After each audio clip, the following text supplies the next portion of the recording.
Lo tengo sentado acá con un montón de carpetas. Yo no sé qué vino a hacer este hombre, por Dios. Doctor Mario Ebeño, ¿cómo anda? Tanto tiempo. Bien, ¿cómo estás el día? ¿Cómo anda? ¿Bien? Bien aceptable dentro de las contingencias que nos está afectando directa o indirectamente. ¿Qué te pareció el arranque de Milei? Bueno, en principio no podría hablar del arranque de Milei sin pensar esos 7, 8 días anteriores, donde hubo actitudes cambiantes, sobre todo lo que yo voy a hablar, que es en materias económicas. Claro.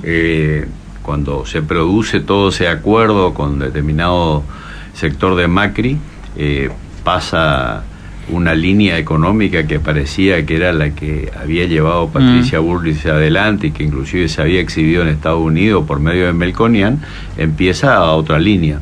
Es decir, de que en la previa de la asunción, después del resultado, hubo 3 ejes en la política económica posibles para la Argentina. Una, que la gente que trabajó con Milei no eran totalmente los que integraron los equipos de gobierno. Segundo, de que Melconian, que lideraba una línea de proyecto que tenía que ver con lo que se armó en el Instituto de Relaciones Internacionales, que depende de la Fundación Mediterránea y que fue lo que llevó él a Estados Unidos como política monetaria, tampoco se avanzó, y apareció un desaliento a algo que fue su bandera, que fue la dolarización. Quizás sea una meta a segundo tiempo, pero por ahora ese esquema que tenía fue cambiando. Es decir que en los 9 o 10 días previos a la asunción, podemos decir que en materia económica hubo 2 o 3 cambios de eje y 2 o 3 cambios de contenidos. Este no es el cuadro que vos recién analizabas de tipo político. Esto es un cuadro de proyecto de tipo económico y que hace suponer de que no había determinado plan, había determinados eslogan, había determinadas pautas que decía el presidente electo que era su leitmotiv, y en ese sentido seguía un poco la línea libertaria, que hoy está muy lejos de ser la bandera que llevan adelante, digamos. Quizás algunas de las medidas que se están diseñando tengan un eje de liberalismo en los términos que estamos yendo a una desregulación. Pero básicamente por ahora lo único que hizo fue acomodar la parte monetaria, la parte del sector público y algunas cositas. El resto estamos esperando. Es decir que, para cerrar, antes de que me preguntes otra cosa, por ahora hubo algunas medidas, pero no hubo un plan. Te adelantaste un montón a varias cosas. Voy a ir en el orden cronológico. ¿Había otra posibilidad de hacer otra cosa o no? No, ¿Qué no, lo que hizo? No había otra, digamos. Lo que sí se esperaba de determinadas formas que no se dieron, diríamos. Lo que sí cambió sustancialmente de lo que uno podía esperar era de que iba a tocar primero todo lo que tiene que ver con el gasto de la política, digamos. Iba a reducir fuertemente todas las partidas que tienen que ver con los viáticos, con determinados gastos que no son tan trascendentes, pero sí que son pautas políticas que marcan una actitud. Pero ¿para vos no tocó tanto la política? Para mí tocó bastante la política. Sí, pero no tocó demasiado, porque yo creo que, justamente insistiendo sobre lo que vos hablabas antes en el reportaje, él en la práctica terminó como lo que era él, que tiene una gran formación de tipo académica, digamos, y se encontró con el escenario de la realidad. Y lo que necesita él para poder desarrollar determinada forma de plan que él tiene en la cabeza, necesita el apoyo del Congreso, digamos, porque tenemos una división de poderes. Por un lado, con el Poder Judicial, alguna señal que mandó el Ministro de Justicia, como limó asperezas y dijo, bueno, no vamos a enfrentarlos. Con eso como que generó un crédito. Pero en el resto de las cosas, donde hay que tratar determinadas normas, donde hay que cambiar determinados ejes en la política, bueno, ahí va a haber grandes debates, y está todavía sin definirse si va a haber ley así masiva, digamos, que incluya un montón una ley de otras ómnibus. Leyes. Todos esperábamos esta semana las leyes, el paquete de medidas. No apareció nada. No hubo medidas. Lo único que sí hubo definiciones por parte de Caputo, digamos, donde primero Milei cambia el eje del vínculo con las provincias. Es un tema que pasó casi desapercibido, que cambió del Ministerio del Interior, hablo del vínculo de más sensibilidad, sí, que es el económico. Sí. Lo llevó a economía.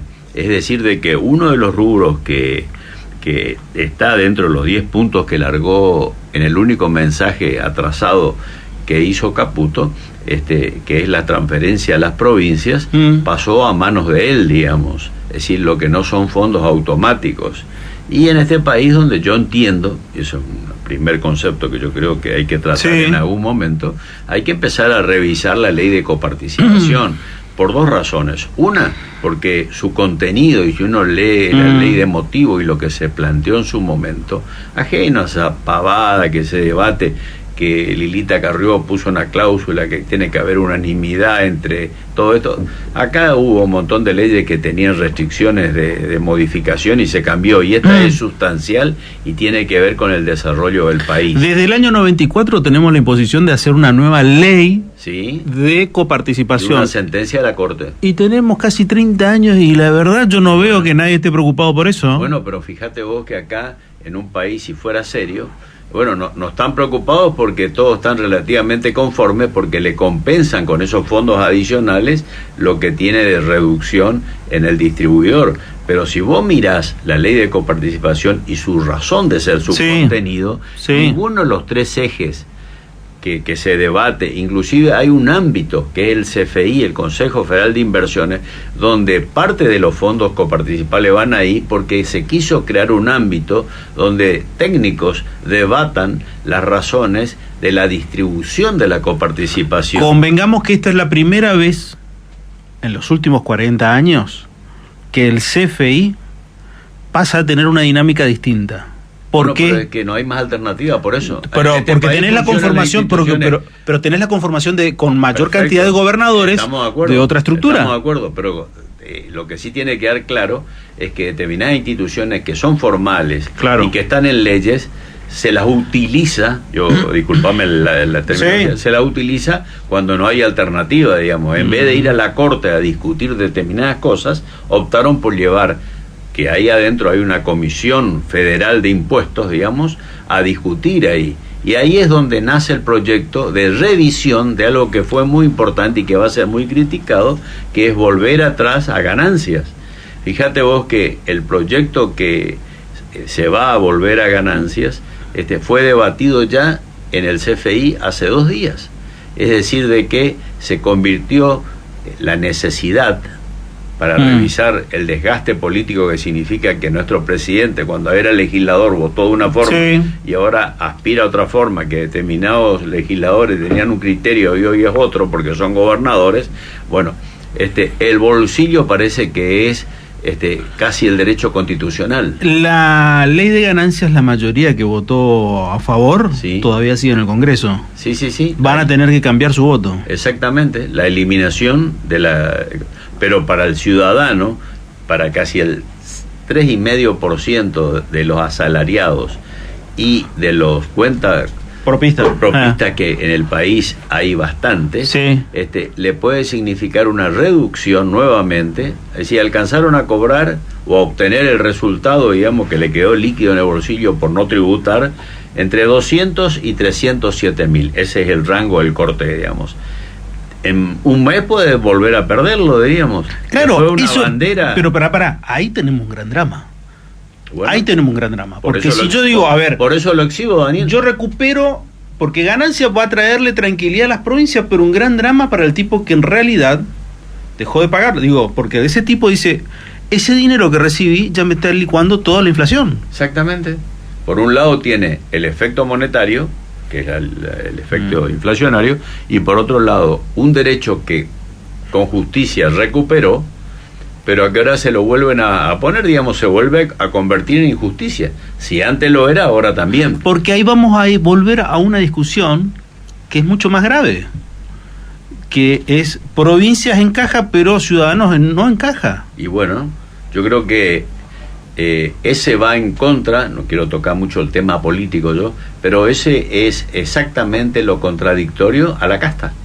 Si justamente le estás dando la plata a los gobernadores y le sacaste a la gente al ciudadano, que es el que le dio el crédito y el mandato a Milei y le creyó cuando votó en el Congreso, es una doble defraudación que está haciendo acá. Yo no estoy juzgando al presidente, y que me disculpe el oyente, digamos, pero con esta actitud es relativamente contradictoria. Porque ahí votó como el teorema de Baglini.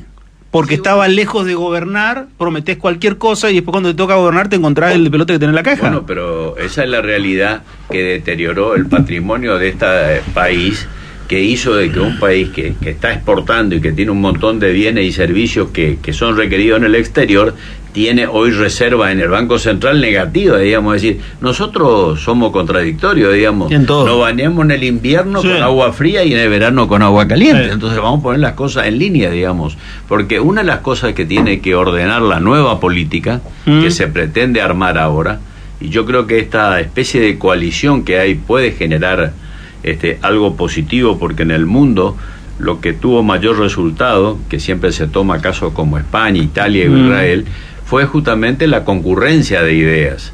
Y por ahora va a tener que decir el presidente o el ministro de Economía de que se están tomando medidas transitorias, que el programa que yo estoy requiriendo va a empezar recién X momento, porque si no vamos a tener, por un lado, todo lo que es la cuestión social, que estamos ya escuchando el ruido, el movimiento, digamos.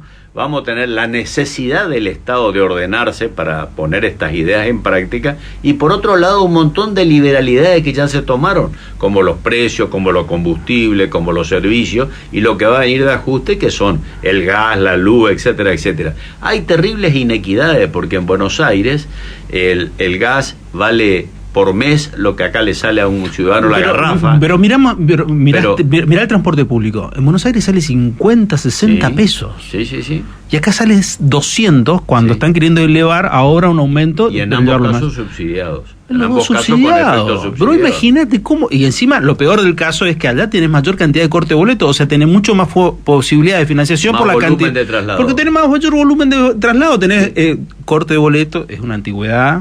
Que antes se cortaba el boleto, bueno, ahora no existe más, pero es tarjeta, la persona que sube. Claro, la persona que sube, tienes mayor cantidad de personas que suben al colectivo en Buenos Aires que acá, y le dan más subsidio y usan más veces por día el ómnibus. Y usan más veces por día, o sea, es una desigualdad total, o sea que puede ser mucho más rentable para la empresa allá sin subsidio que acá. Sí, naturalmente. Y acá justamente enseguida la primera amenaza es reducir días de horarios de prestación del servicio y una posible renuncia, porque todo está muy precario, digamos. Es decir, estamos viviendo, vamos a hacer acá una especie de subprólogo, digamos. A ver. El país y las provincias y los municipios van a pasar por una reestructuración, diríamos, que va a ser descompensada. Entonces la habilidad de los dirigentes, la habilidad de esta coalición que llegó al gobierno, está en que eso sea equitativo y distributivo.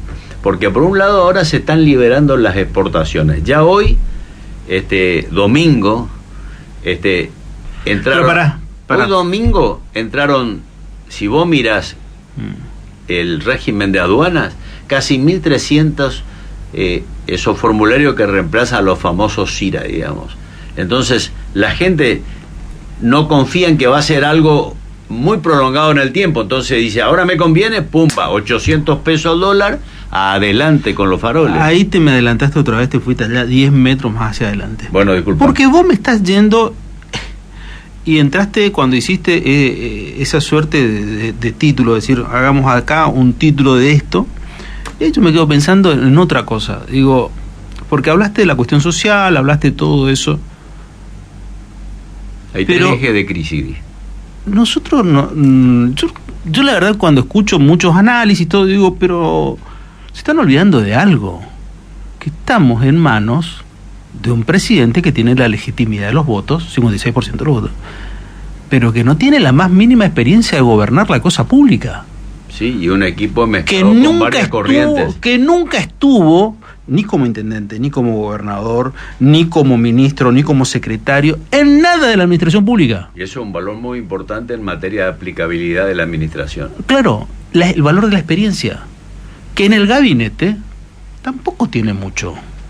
Su jefe de gabinete que es una persona, yo no dudo de su capacidad, sus cualidades, todo, evidentemente, de una extrema confianza más de Milei, porque lo acompañó a todos lados, una persona que tampoco tiene ese valor de la experiencia, lo más mínimo. No, inclusive vos vas a ver que entre uno de los puntos de esos 10 que presentó Caputo está la reestructuración del Estado. Claro. Y la reestructuración del Estado tiene que ser muy eficiente para que sea eficaz, porque si vos eliminás por eliminar, así decía, acá hay que reducir tantos empleados, acá hay que, entonces vos corres el riesgo que por un lado paralice una institución, otras sigan igual, algunos piolas se escondan. Fíjate vos que una de las periodistas en la Casa de Gobierno se sorprendió el segundo día de gobierno cuando en dos sectores, en la parte de servicios, en la parte de secretaría privada y en la parte de periodismo, aparecieron 630 personas. Claro. Es decir, había 630... Ahora te pongo este otro plano. Perfecto. Esa gente que se vaya afuera, listo, 630 personas. Ahora contame una cosa, ¿a dónde van? No, bueno, es un segundo tiempo de eso, depende de las medidas un segundo tiempo, y la pero posibilidad, depende de las posibilidades de que el Estado, en el programa que no conozco, ni tampoco conoce prácticamente nadie, vaya a generarse determinados alicientes para que haya una generación de puestos de trabajo y la actividad se pueda retomar, diríamos. Hay empresas que se fueron a Brasil, por ejemplo, que son industriales y que hoy están valorizando volver, digamos, pero lo van a hacer en la medida que tengan determinada seguridad jurídica, porque por ahora se entusiasmaron porque antes el dólar le perjudicaba y ahora le va a favorecer. Muy bien, eso tiene que ver con los balances, pero desde el punto de vista operativo, si la seguridad jurídica, desde el punto de vista laboral, no se acomoda un poco, tampoco ellos quieren venir a tener determinadas contingencias que sean netamente conflictivas. Sí. Entonces, hay en este país, estos últimos años, se generaron tantas normativas proteccionistas que alguien que es libertario, como se pretende ahora, y se pretende liberar determinadas cosas, es decir, que se autorregulen, no es fácil de aplicar. Es decir, hay que llevarla adelante con normativas, porque te doy el ejemplo que todo el mundo sintió, digamos. Viste que están queriendo desregular y eliminar los sistemas de las delegaciones que hay de inscripción de automotores, que hay registros delegados. Bueno, quieren eliminar eso. Bueno, muy bien. Eso compromete entre 21.000 y 23.000 personas y 3.700 a 4.200 registros y subregistros de todo el país. Bueno, si vos vas a eliminar eso, tenés que tener el órgano sustituto, porque no estoy de acuerdo con la última parte de ese proyecto que anda dando vuelta, que vos vas a sacar un auto y va a arrancar, digamos. Esto no es Estados Unidos, digamos, esto es la Argentina. Y si con todos estos papeles que había antes existen conflictos, existen truchajes, te imaginás que si hay libertad... No, total. Hay muchas cosas que va a llevar tiempo, hay muchas cosas que desregular va a requerir determinadas cosas, y va a haber lo que es más importante, porque se habla de un doble frente, un interno y uno externo, que es el choque de intereses. Porque te imaginas que alguien que tiene en este momento, sigo con el mismo ejemplo, una delegación del Estado Nacional para hacer los registros automotor y tiene una actividad montada con 3, 4 o 5 empleados, factura por mes aproximadamente entre 150 a 400 mil pesos libres de gastos, le da una renta y va a discutir un poquito este tema, digamos, y es una cosa menor y fácil de resolver porque es como un anexo, es como un satélite. ¿Qué me querés decir cuando, bueno, esa frase ya se usó mucho y hay mucho de suerte imaginario cuando hablan de desregulación de la economía? Sí.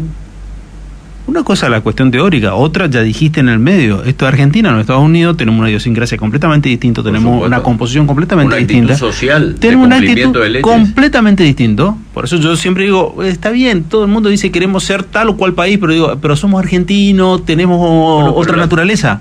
Ahí donde... Desregular significa no hacer lo que vos querés. Desregular significa hacer de otra forma.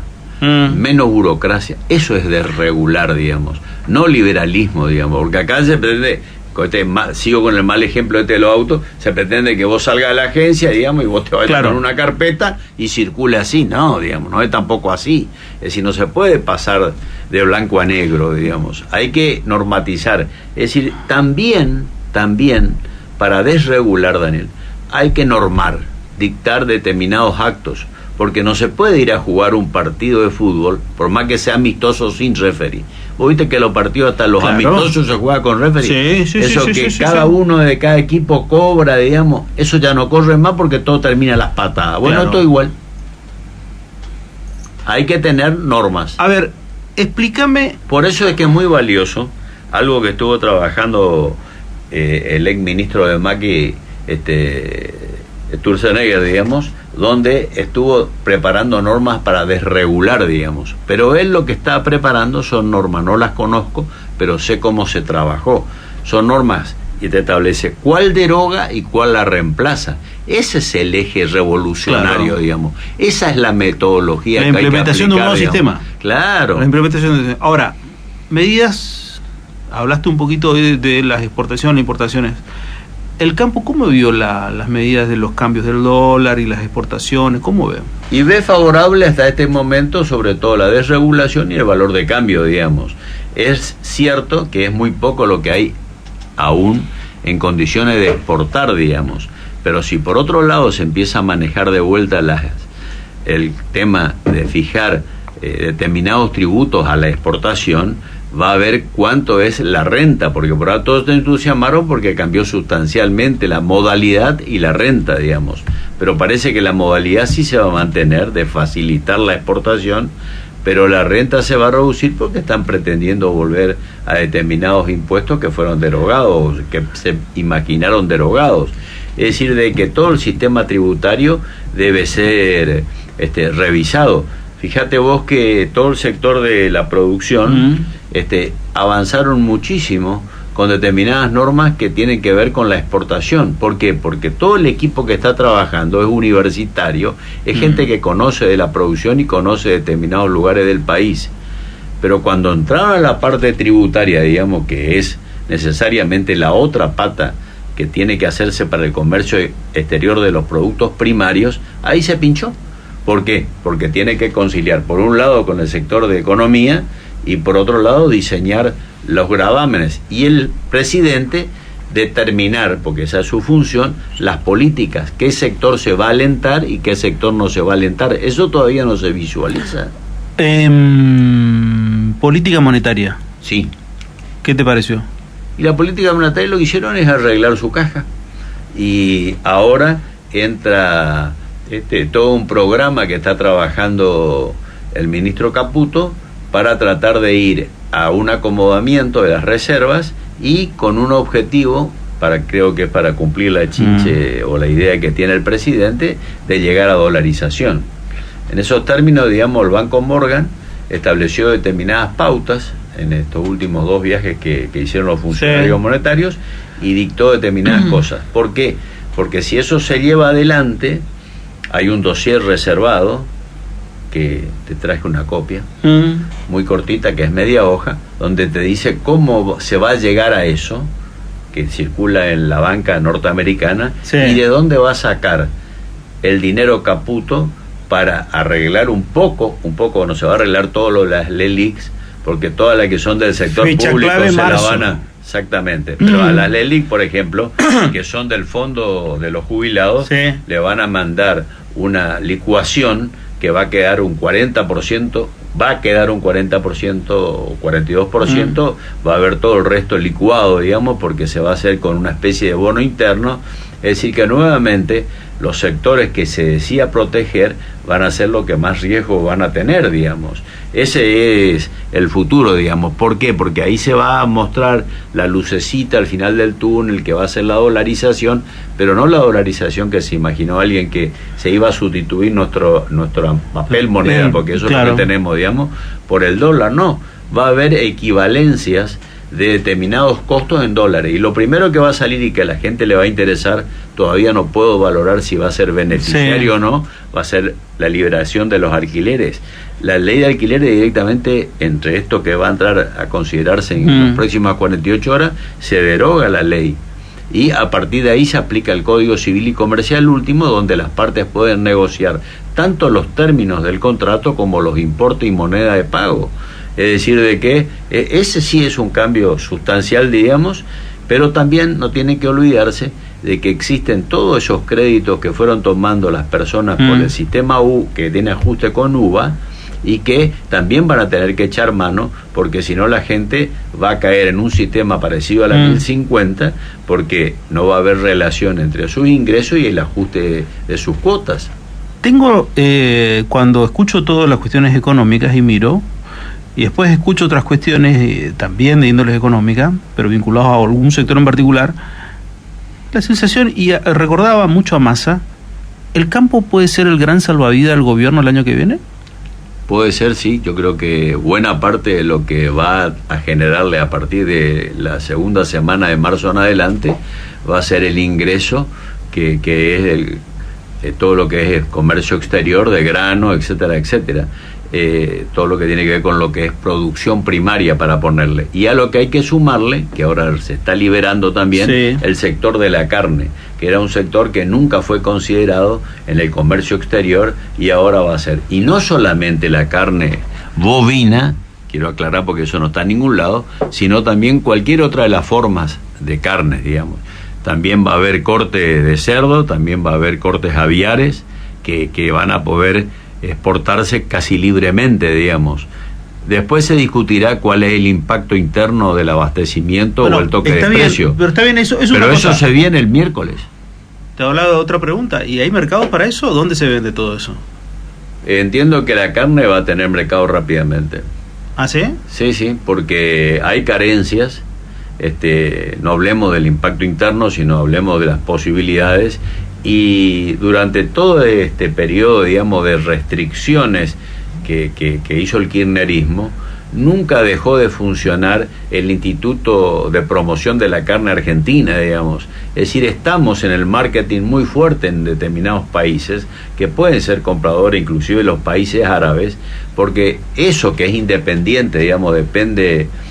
no sé si conocés el Instituto de Promoción de la Carne Vacuna, siguió trabajando. Por ejemplo, tiene una oficina en Dubái, en grandes consumidores, tienen en 3 estados de Estados Unidos, lo tienen en Israel, tienen 2 lugares de España, y ellos siguieron trabajando. Es decir, que estamos como el visitador médico, digamos, ya conocen el producto, digamos, ya está en la vidriera lo nuestro. Falta lo que estaba limitándose, que era un criterio que tenía Massa, digamos, sobre todo a lo último, y antes también, pero menos exigente, donde decía que si nosotros exportábamos, afectábamos la producción interno, digamos. Y ahora se está trabajando con Vilela, que es el que está en agricultura, ahora se llama Innovación de sí. Agricultura y Ganadería, digamos, hablemos de la antigua.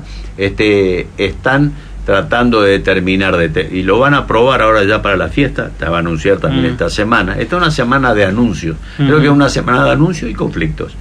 Esta es la primera vidriera, diríamos, que vamos a tener del futuro. Sí.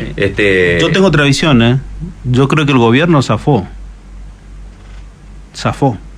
El gobierno zafó de las fiestas, porque la semana que viene, el domingo que viene, ya es Nochebuena. Y en una semana el Estamos conflicto... hablando de temporalmente. Temporalmente, porque antes la primera perspectiva, ¿cuál era? Diciembre, hay que pasar diciembre. Ya lo pasó porque quedan 2 semanas y entramos en enero. Sí. Creo que el primer chubasco, me parece, la primera tormenta la campeó un poco. Ahora, la próxima tormenta para mí va a ser febrero. Porque febrero será el enero precio. Ya va a ser difícil. Enero va a ser difícil, pero ¿sabes por qué febrero? Porque en febrero vamos a entrar a mirar las cuestiones escolares. Sí, no, pero en enero y en las fiestas, la gente, lo que es evidente, esto es un tema sociológico, sí. Lo que es evidente es que la familia, el ciudadano, porque hay determinadas formas, digamos, tomó conciencia de la crisis.